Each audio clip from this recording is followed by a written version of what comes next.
మేలుకై సమస్తమును జరిగించుచున్నావు నీవు. ఏదియు కొదువ చేయవు నిన్నాశ్రయించిన వారికి. మేలుకై సమస్తమును జరిగించుచున్నావు నీవు. ఏదియు కొదువ చేయవు నిన్నాశ్రయించిన వారికి. భీకరమైన కార్యములు చేయుచున్నవాడా, సజీవుడవై అధిక స్తోత్రము పొందుచున్నవాడా,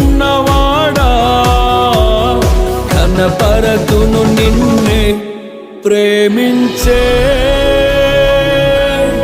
యేసయ్యా.